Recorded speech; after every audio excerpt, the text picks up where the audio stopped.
और मैंने यहाँ चमत्कार देखे हैं। यहाँ नाग नागिन के जोड़े बड़े ही आराम से विचरण करते हैं, हमें कुछ नहीं कहते, हम उनके दर्शन करते हैं। दादी रानी के तो इतने चमत्कार है कि हम गिनती करें तो हम गिना नहीं सकते। भाद्रपद की अमावस्या को लगाते हैं, उस दिन यहाँ जिंदल कुल के कम से कम हजारों व्यक्ति यहाँ इकट्ठे हो जाते हैं। अभी आपको दिखा रहे हैं यहाँ पर एक ऐसा वृक्ष है जहाँ पर ऐसा माना जाता है कि यहाँ धागा बांधने से सभी की मनोकामनाएं पूर्ण होती हैं। उसके दर्शकों का राम राम, मैं हूं अंकित जिंदल। आज पहुँचे हैं लिजवाना कला, जो कि जिंदल गोत्र धाम के नाम से जाना जाता है। ये हरियाणा के जींद जिले में ही जुलाना के जो नियर बाई में है। अब दिखाते हैं, हम आपके अंदर के दर्शन कराते हैं, जो कि ये कि यहाँ आप देखेंगे कि मेन जो एंट्री यहाँ से होती है। और यहाँ आप देख सकते हो जो उस साइड का जो रोड है वो लिजवाना कला साइड की गांव की तरफ जाता है, और जो उधर साइड का जो रोड है वो जाता है नाड़ा गांव की तरफ, जो डिस्ट्रिक्ट सोनीपत में आता है। लेकिन ये जो गांव है ये जिला जींद के अंतर्गत आता है। जी अभी अंदर की तरफ जो हम दिखाते हैं आपको, ये आपको सामने दिखाई दे रहा कि यहाँ मंदिर का निर्माण किया जा रहा है। अब हम आपको दिखाते हैं ये कि जो जिंदल दादी रानी की जो ये कि अखंड यज्ञशाला है, जो यहाँ पर यज्ञ होते हैं।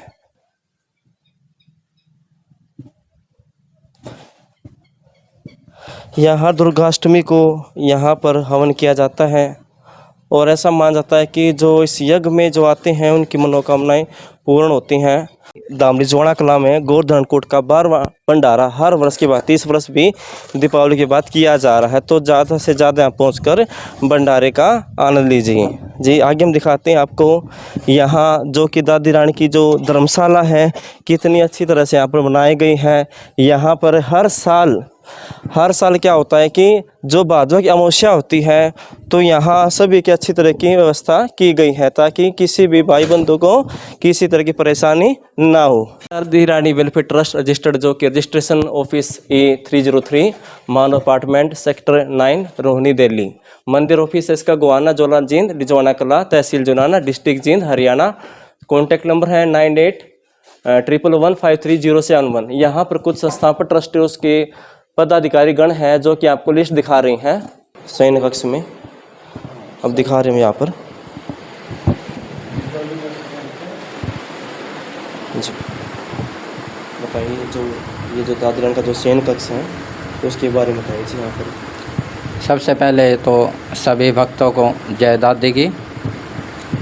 ये दादी रानी सती मंदिर लिजवाना कला जुलाना जींद, और ये दादी रानी सती का शयन कक्ष है जहाँ दादी जी का आरती के बाद विश्राम होता है। ये दादी जी के निमित्त सैया है, इधर दादाजी के निमित्त ये सैया है।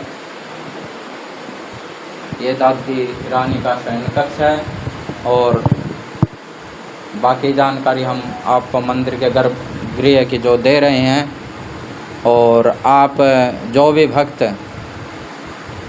जिंदल गोत्र में हैं जिनको अभी तक कोई सूचना नहीं मिली है तो आपको सूचित किया जाता है कि आप अपनी दादी रानी सती मंदिर में लिजवाना कला में पहुँचे, वहाँ श्रद्धा से धोख लगाएं और अपने भाग्य को जागृत करें। जय दादी। दादी रानी की हवेली को अंदर से दिखाते हैं कैसे यहाँ पर व्यवस्था की गई है भक्तों के लिए।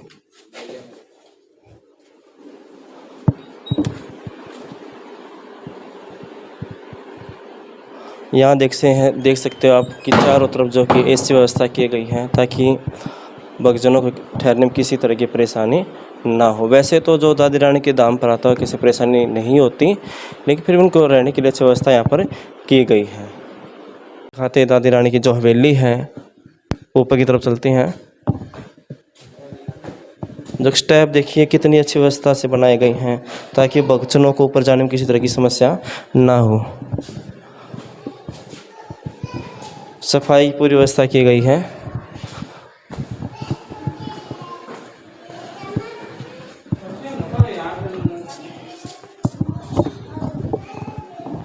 और यहाँ देख सकते हैं आप टॉयलेट की व्यवस्था बहुत अच्छी व्यवस्था की गई है यहाँ पर।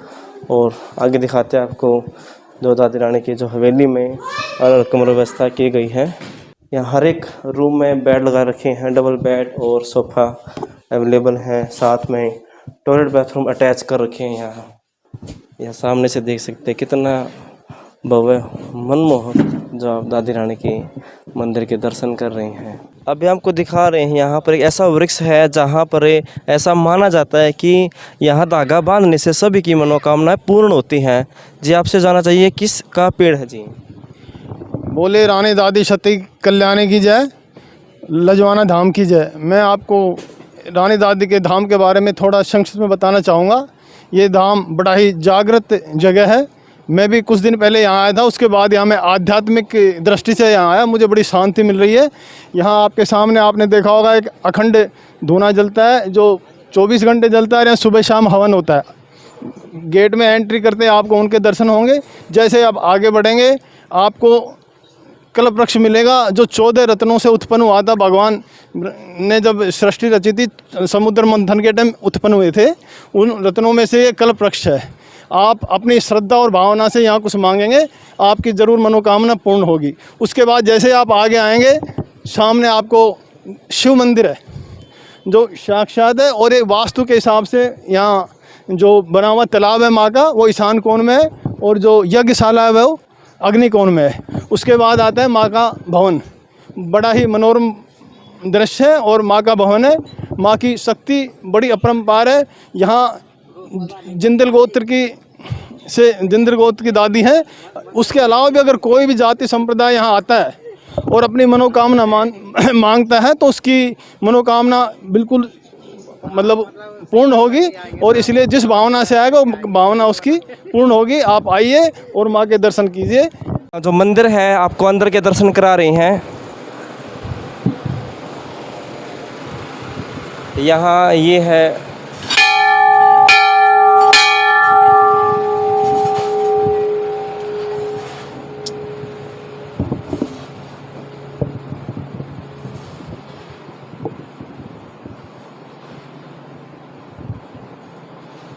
ये दादी रानी का जो भवन है। इस तरह से इस दादी रानी के भवन का जो स्ट्रक्चर इस तरह से निर्माण किया जाएगा।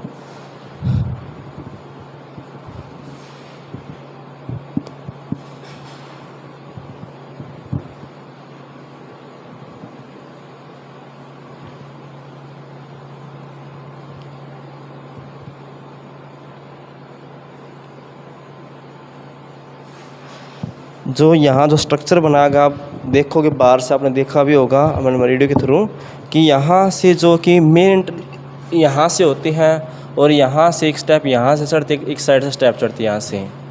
तो ऊपर की तरफ यहाँ का जो नीचे का जो भी पोर्शन है लगभग वो तैयार हो चुका है और लगाए हुए भी हैं। मंदिर के अंदर के आपको दृश्य दिखा रहे हैं। सामने जो कि है दादी रानी का जो भव्य मंदिर है, और यहाँ पर पंडित से बात करने से पहले आपको मंदिर के चारों तरफ दिखा देते हैं कि लक्ष्मी माता जी का यहाँ वास है, लड्डू गोपाल जी यहाँ बैठे हुए हैं, गणपति महाराज जी हैं, बजरंग बली जी हैं, माता काली माता जी हैं, और भोले बाबा माँ पार्वती जी यहाँ प्रतिमा रखी गई हैं। और यहाँ माँ शेरावाली की और ये भैरव बाबा जी के आप दर्शन कर रहे हैं। और यहाँ पर आपको अभी दिखा रहे हैं दादा गिरधर जी प्रसाद के दर्शन कीजिए।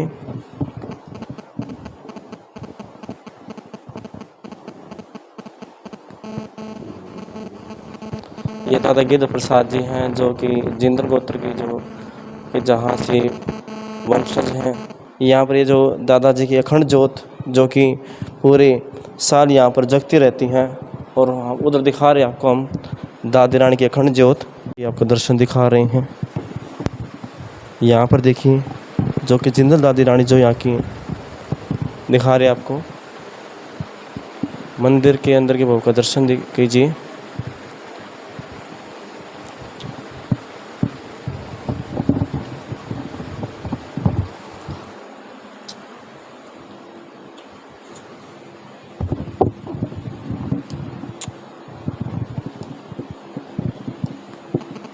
बाबा अखंड ज्योत की है, अखंड ज्योत।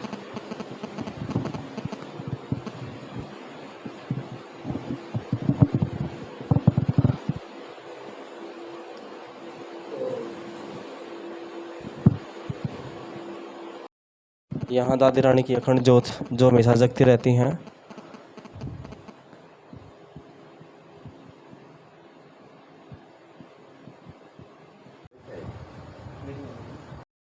बाबा राम राम। राम राम जी, सभी को राम राम। जी, मैं आपसे जानना चाहता कि जो दादी रानी के इतिहास के बारे में बताएं। जी, सबसे पहले तो सभी भक्तों को जय दादी की। दादी रानी सती धाम, दादी रानी कल्याणी जिंदल गोत्र की जो दादी रानी है उसके बारे में जो यहाँ जानकारी है वो मैं आप भक्तों को सूचित कर रहा हूँ। ये दादी रानी सती लजवाना कला दादी रानी धाम है। जुलाना से 10 किलोमीटर दूर लिजवाना कला गांव में स्थित है। ये इसका इतिहास ये है कि जो महाराजा अग्रसेन के 18 संतानें थी, उनमें जो जिंदल नाम से जो उनका पुत्र था वो इस गांव में आकर बसा था। उनके नाम से जो जिंदल कुल चला वो ये लिजवाना कला रियासत का राजा था। तो यहाँ से आपके जिंदल कुल का प्रादुर्भाव हुआ है। यहाँ से फिर जो है कलकत्ता, बम्बई, भारत के अलग अलग कोनों में जो है जिंदल परिवार अपना अपने यहाँ से चले गए व्यापार के लिए। तो ये जो स्थान है ये दादी रानी सती का मेन स्थान है, विशेष स्थान है, जहाँ दादी ने अपना अस्तित्व का जो है प्रचार प्रसार, दादी के अस्तित्व का प्रचार प्रसार हुआ है। और ये इसका इतिहास ये है कि दादी रानी जो है यहाँ से 15 किलोमीटर दूर गांव है कथुरा, वहाँ गोयल गोत्र में जो है दादी उत्पन्न हुई थी। और लजवाना कला में दादा गिरधर प्रसाद जिंदल कुल में हुए थे। उनसे जो है शादी बचपन में ही हो गई थी। तो उनका 7 साल की जब उम्र थी तब शादी हो गई थी। जब वो 13 साल की उम्र हुई तब उस समय जो दादाजी बीमार हुए और जो जैसे गोना के लिए जैसे जाते हैं या पहली बार जो ससुराल आती है बहू, तो उनको भेजने के लिए बुलावा भेजा गया कि आपके स्वामी जी जो है बीमार चल रहे हैं। तो जैसे बैलगाड़ी में वहाँ से आई, यहाँ गांव से 1 किलोमीटर दूर, यहाँ से उन्होंने दादाजी की जो है चिता जलती हुई दिखाई दी। तो उन्होंने जैसे भैंसों को चराते उनसे पूछा कि ये किसकी चिता जल रही है। तो उन्होंने गांव वालों ने बताया कि ये जिंदल गिरधर प्रसाद जी हैं, जो गुप्ता जी हैं। तो उन्होंने ये समाचार सुनते ही यहाँ पर आकर जो है वो बैठ गई थी। उनके अस्तित्व के कारण जो है अग्नि उत्पन्न हुई और वो दादी जी उसमें समा गई। तब से जो है इनके जिंदल कुल में दादी जी की पूजा यहाँ शुरू हो गई थी। अभी आपसे जानना चाहिए यहाँ पर पूरे साल के दौरान जो प्रोग्राम आयोजित किए जाते हैं वो किस किस तरह से किए जाते हैं, ताकि जो हमारे जो जिंदल भाई हैं बहनें हैं वो जुड़ सकें। दादी रानी सती के धाम में सबसे बड़ा मेला होता है भादवे की अमावस्या को। सतियों की धोख जो हम लगाते हैं भाद्रपद की अमावस्या को लगाते हैं। उस दिन यहाँ जिंदल कुल के कम से कम हजारों व्यक्ति यहाँ इकट्ठे हो जाते हैं। 8 से 10 हज़ार व्यक्ति कम से कम यहाँ इकट्ठे हो जाते हैं। और यहाँ सब तरह की व्यवस्था यहाँ पर उपलब्ध होती है, रसोई की, खाने पीने की, रहने की, नहाने धोने की, हर चीज़ की व्यवस्था उस समय होती है। दूसरा मेला दादी का लगता है चैत्र की अमावस्या को। और इसके अलावा भी दादी पर जो है समय समय पर प्रोग्राम कार्यक्रम जो है होते रहते हैं। जैसे दादी के यहाँ दुर्गा सप्तशती के नवरात्रों में पाठ चलते हैं, जो 4 नवरात्र होते हैं, जो मुख्य नवरात्र होते हैं चैत्र और आश्विन। इसके अलावा भी जो है 2 गुप्त नवरात्र आते हैं, ये आषाढ़ मास में और माघ मास में माता के जो नवरात्र आते हैं उनमें भी जो है यहाँ माता के पाठ अनुष्ठान जो है चलते रहते हैं। और श्री रामचरितमानस का पाठ पूर्णमासी से पूर्णमासी चलता रहता है, यानी पूर्णमासी से शुरू होकर के पूर्णमासी को वो पूरा होता है और उसका हवन चलता है। और यह अखंड यज्ञशाला बनाई गई है जिसमें प्रतिदिन हवन होता है। अब आपसे जानना चाहिए, यहाँ जो जिंदल गोत्र जो आते हैं, क्या सिर्फ या जिंदल गोत्र ही आते हैं या कोई जो अदर गोत्र के भी यहाँ पर दर्शन करने के लिए दादी रानी के? जैसे दादी रानी जिंदल गोत्र में ज़रूर हुई है, लेकिन इनकी जो शक्ति है वो एक अनुपम शक्ति है, जिसके कारण केवल जिंदल गोत्र ही नहीं और भी भक्त यहाँ पर आते रहते हैं, जिसको दादी ने समय समय पर चमत्कार भी दिखाए हैं। और यहाँ पर जो है समय समय पर जैसे हर दिवाली के अगले दिन जो अन्नकूट का भंडारा होता है हर साल को, और समय समय पर जैसे श्रावण मास में जो कावड़ियों के लिए जो है जुलाना युवा क्लब जुलालाम की तरफ से शिविर भी लगाया जाता है 2 दिन का, जिसमें युवा क्लब जुलाना जो अपनी सेवा प्रदान करता है। तो यहाँ जो कितनी दूर दूर से लोग यहाँ पर आते हैं, जो आप तो देखते रहते हैं यहाँ पर मंदिर व्यवस्था देख रहे हो सारी, तो यहाँ की पूरे वर्ल्ड के बोलते जिंदल यहाँ पर आते हैं, तो उसके बारे में बताइए। यहाँ तो भारत के हर कोने से ही नहीं बल्कि अमेरिका, कनाडा, विश्व के अनेकों देशों से जो है जिंदल गोत्र के जो भी सदस्य हैं वो सभी यहाँ आते हैं, जिनको सूचना मिलती है।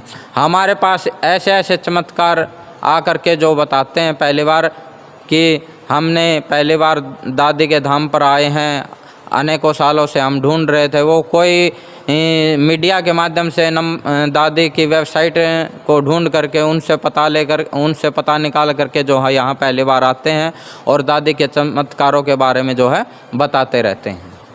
तो यहाँ जो सुबह से शाम तक जो आपकी जो यहाँ दादी रानी की जो आरती की जाती है या जो यहाँ व्यवस्था होती है रोज़ाना की, उसके बारे में भक्त जरूर जानना चाहते हैं, ताकि वो जब आए तो एक टाइम पर अपनी आरती का यहाँ पर दादी रानी की आरती का आनंद ले सकें, तो उसकी समय सारणी के बारे में पर जानना चाहते हैं।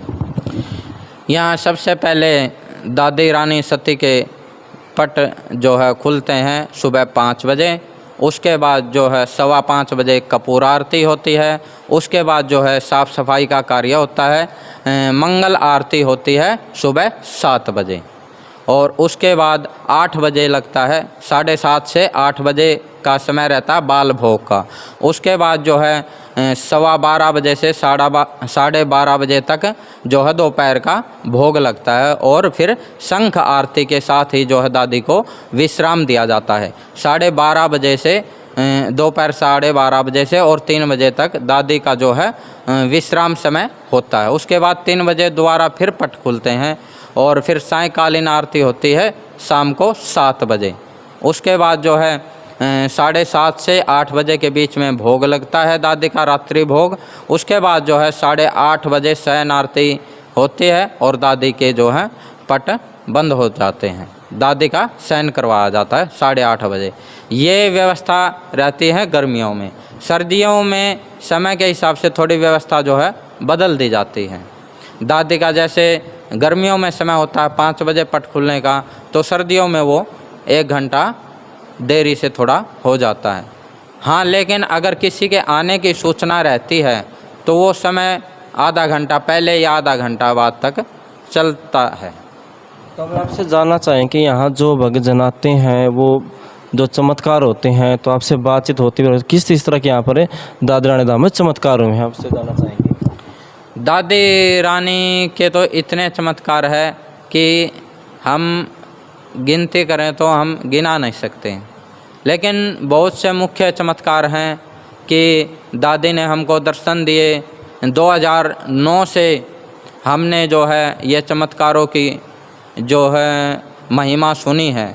जो हमारे कुंज बिहारी जिंदल जी हैं, उनकी घरवाली जो है दिल्ली हॉस्पिटल में एडमिट थी, तो वहाँ से हमारे पास सूचना आई कि पंडित जी दादी जी को अरदास लगाओ उनके स्वास्थ्य के लिए। तो हमने जैसे ही अरदास लगाई तो 15 मिनट बाद ही हमारे पास ये सूचना आ गई थी कि दादी जी ने स्वयं उनको जो है दर्शन दिए हैं।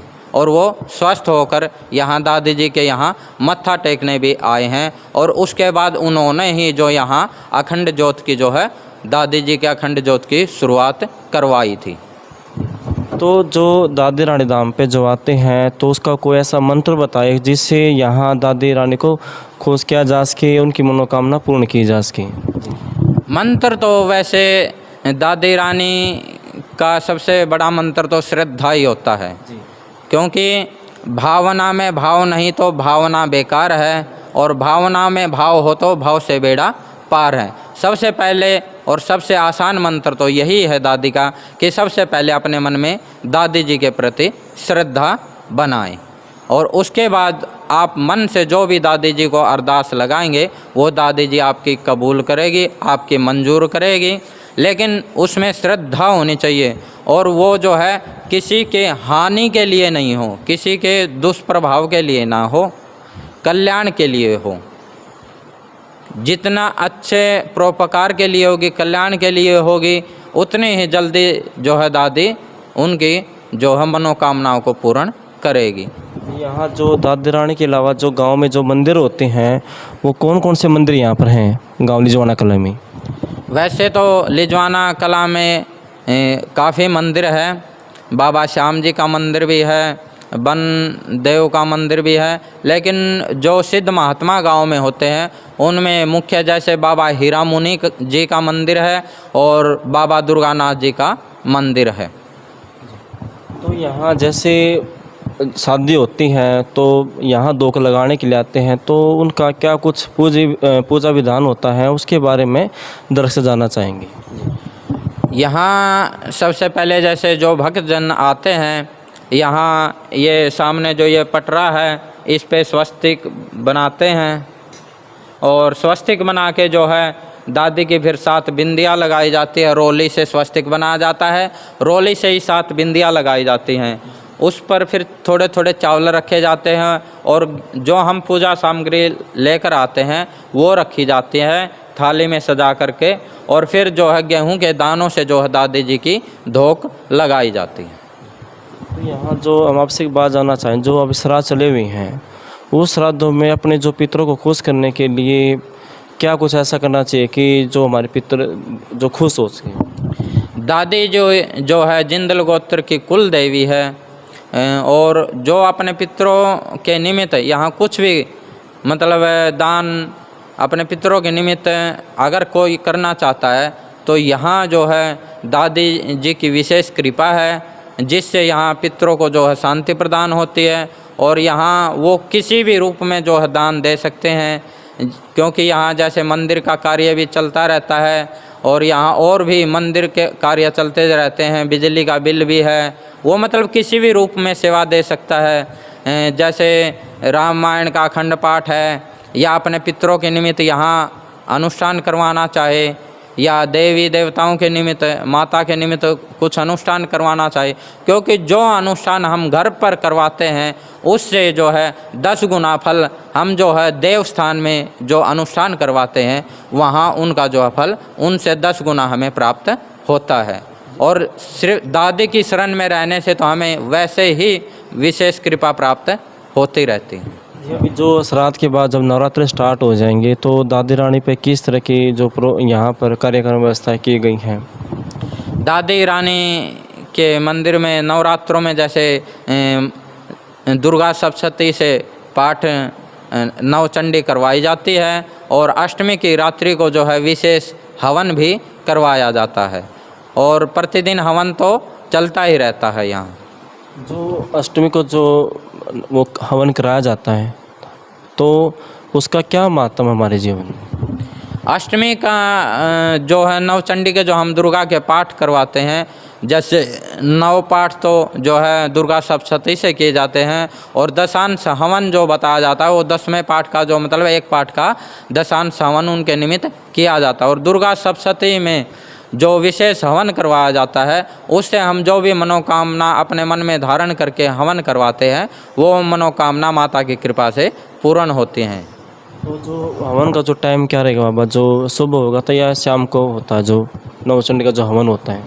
नवचंडी का रात्रि के समय में जो हवन माता का हम करते हैं, क्योंकि माता का जो हवन, विशेष जो हवन होते हैं वो रात्रि के समय किए जाते हैं, जिससे और भी ज़्यादा फल जो है प्राप्त होता है। क्या रहेगा बाबा जी इसका? समय तो व्यवस्था के हिसाब से जैसे रहता है, सायंकालीन आरती के बाद जैसे निवृत्त होते हैं, उसके बाद जैसे भोजन पानी जो करना चाहिए, फल प्रसाद कुछ लेना चाहिए, हल्का फुल्का फल प्रसाद लेके फिर जो है माता का हवन जो है प्रारंभ किया जाता है। जानना चाहेंगे जो यहाँ पर भाद्र मास की अमावस्या को जो मेला लगता है उसकी तैयारियाँ किस तरह से यहाँ पर की जाती हैं? भाद्र मास में सत्योग की जो है अमावस्या को विशेष धोख लगती है, इसलिए यहाँ पर जो है बड़ा मेला लगता है। और उसकी तैयारियों के बारे में मैं आपको बता रहा हूँ। जैसे भादवे का अमावस्या का जो मेला आता है, उससे कम से कम 1 महीना पहले ही यहाँ जो है तैयारियाँ शुरू हो जाती हैं, और 1 हफ्ते पहले तो यहाँ लोग जो है जमा होने शुरू हो जाते हैं, आने शुरू हो जाते हैं, क्योंकि यहाँ रहने की, खाने की जो है व्यवस्था रहती है। और मेले के 1 दिन पहले जो है ध्वजा यात्रा जो है कराई जाती है। वो जुलाना के शिव प्राचीन मंदिर से लेकर के जो है पैदल चल कर के भगत लोग आते हैं हज़ारों की संख्या में, और दादी धाम तक जो है वो पैदल यात्रा रहती है। और यहाँ हर चीज़ की व्यवस्था रहती है मेले के समय में। जैसे हॉल बने हुए हैं, कमरे बने हुए हैं दादी के, सब में एसी की हर चीज़ की व्यवस्था बनाई गई है। और जैसे बड़ा जनरेटर वगैरह जो यहाँ उपलब्ध रहता है, लाइट की, पानी की, हर चीज़ की व्यवस्था जो है उपलब्ध रहती है। किसी भी चीज़ की मतलब कोई कमी यहाँ नहीं रहती। तो जो भाद्र मास का जो अमावस्या से 1 दिन पहला जो प्रोग्राम होता है कि यहाँ जो लोग ध्वजा लेकर आते हैं, तो उस दिन क्या मतलब शाम को कोई प्रोग्राम होता है? ध्वजा यात्रा जैसे ही लोग यहाँ लेकर के आते हैं, मत्था टेकते हैं, उसके बाद जो है भोजन प्रसाद की व्यवस्था रहती है। और उसके बाद जो शाम के समय दादी का जागरण किया जाता है। शाम के आरती के बाद जागरण शुरू होता है, उसके बाद दादी की इच्छा तक चलता है। ये भादवे की अमावस्या से 1 दिन पहले की रात्रि को जो है जागरण रहता है। तो इससे जो अगले दिन जो प्रोग्राम होता है बाबा, वो कितने बजे से शुरू हो जाती हैं लगभग? अगले दिन दादी की जो है 4 बजे आरती के बाद जो है दादी जी की धोख लगनी शुरू हो जाती हैं।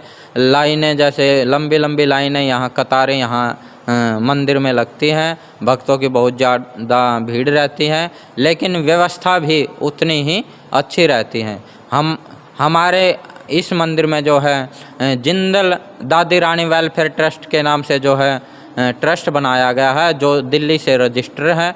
और सभी भक्तजनों को ये विशेष मतलब सूचना दी जाती है कि कोई भी भगत जैसे पहली बार आता है तो अपना कॉन्टैक्ट नंबर, अपना जो है मोबाइल नंबर, फ़ोन नंबर यहाँ ज़रूर रजिस्टर्ड करवा के जाए, दर्ज करवा के जाए, ताकि दादी की समय समय पर जो कार्यक्रम होते रहते हैं उनकी सूचना जो है समय समय पर, उचित समय पर उनको जो है मिलती रहे। बहुत बहुत धन्यवाद आपका। चाहिए दादी रानी की महिमा के बारे में बताइए जी। देखो जी, दादी रानी की महिमा के बारे में बहुत ही कम समय से मैं यहाँ पे आया हूँ। जो इस टाइम जो मेला गया उसी टाइम में मैं आया था, क्योंकि जिंदल परिवार से ही जुड़े हुए थे। एक लाला राम रतन जी जो अब नहीं है, उनसे मैं 35 साल से जुड़ा हुआ हूँ। ठीक है जी। वो कई दफ़े माँ की महिमा बताया करते कि पंडित जी मुझे माँ सपने में दिखती है, और वो आते भी थे, बाद में आए भी हैं। और ये हुआ, इसकी चर्चा हुई उनसे, उनके बेटे हरिओम जी से, तो उन्होंने कहा दादा एक दफ़ा आप दादी के दर्शन करो। और तब से मैं आया हूँ यहाँ। आध्यात्मिक दृष्टि से मुझे बड़ी शांति मिली है, और मैंने यहाँ चमत्कार देखे हैं। यहाँ नाग नागिन के जोड़े बड़े ही आराम से विचरण करते हैं, हमें कुछ नहीं कहते, हम उनके दर्शन करते हैं, और हम किसी को मारने भी नहीं देते, और वो किसी भाग्यशाली को दर्शन देते हैं। और पंडित जी से मालूम हुआ, सेवादार जो हैं, कहते हैं ये आज से नहीं, ये 10 साल से मैं इनको देखता हूँ और दर्शन करता हूँ, और ये किसी को कुछ नहीं कहते। तो आप भी जब आएँ तो अपने पितरों के रूप में नाग नागिन का दर्शन करें, तो आप भी बड़े सौभाग्यशाली होंगे। तो आओ। और इसमें सभी जिंदल बंधुओं से निवेदन करूँगा कि सब रास्ते बंद हो जाते हैं, लेकिन एक माँ का रास्ता है, वो दरबार वो हरदम खुला रहता है। और माँ पूत कपूत हो जाता है, माँ कभी भी ऐसे नहीं होती। इसलिए माँ का दरबार में आओ, माँ सब पे अपनी कृपा करेगी, और जो मांगोगे आप मन से, तमन्ना से, दिल से, वो सब पूरी करेगी। एक बार आके देखो, माँ के धोख लगा के देखो, परिणाम आपको अपने आप मिल जाएंगे। हमें कहने की ज़रूरत नहीं कि हमारे पास तो कहने के लिए शब्द नहीं है जो माँ की महिमा का हम गुणगान कर सकें। बोल माँ लजवाने धाम की जय। और आज हमारे एक भाई जी मिले हैं, आशीष जिंदल, जो कि राजस्थान के रहने वाले बिलवाड़ा गांव से। जी जय दादी की। सभी इस दिव्य शक्ति न्यूज के माध्यम से मेरी आवाज़ जिन भी जिंदल बंधुओं को और जो आध्यात्मिक लोगों तक मेरी ये जो बात आवाज़ पहुंच रही है, उन सबको मैं बताना चाहता हूं, ये दादी महारानी का धाम जिंदल परिवार की मुख्य दादी का यहाँ से ही उद्गम हुआ है। महाराजा अग्रसेन की 18 गोत्र थी, उसमें से एक गोत्र जिंदल है। जिंदल और जिंद जिले से ही जिंदल का उद्गम हुआ है। और दादी महारानी का लजवाना धाम में यहाँ पे बहुत ही सुंदर धाम का निर्माण दादी के आशीर्वाद से हो रहा है। दादी के पर्चे है जिन पे चर्चा करें जितनी ही कम है। दादी महारानी बिना बोले बिना करे इतनी करुणा निधान है, इतनी दया निधान है, इतनी कृपा करती है बच्चों पे, जिसकी कल्पना मैं आपको मुंह से बोल नहीं पाऊँगा, उसके चमत्कार बता नहीं पाऊँगा। मैं केवल और केवल निवेदन करूँगा कि आप जो भी जिंदल बंधु सुन रहे हैं, उसके अलावा भी जो बंधु स्थान के आध्यात्मिक रूप से मानते हैं, वो पधारें, दर्शन करें, माता रानी को अरदास लगाएं, कुछ नहीं भाव से माता रानी को अर्ज करें। मेरे दावे के साथ कह सकता हूँ कि माता रानी हर परेशानी, हर समस्या का समाधान करेगी। और मेरे जीवन में मैंने काफ़ी प्रैक्टिकल रूप में इसका अनुभव किया हुआ है। जय दादी महारानी की। तो आप सर यहाँ कितने सालों से आ रहे हैं अपने यहाँ पर? मैं यहाँ पे लगभग 5 से 6 सालों से आ रहा हूँ। 2018-19 से मेरा लगभग आना कंटिन्यू हो रहा है। तो आज दादी रानी से आपने क्या कुछ मांगा है? देखो, एक रहता है कि माँ और दादी से कभी कुछ मांगना नहीं पड़ता। माँ से बड़ी होती है दादी, तो उससे मांगना नहीं पड़ता। उसके तो बस हाजिरी लगाने आया कि उसका पोता यहाँ आया है, बाकी उसको देना, उसको ध्यान है कि क्या देना है उसके पोते को।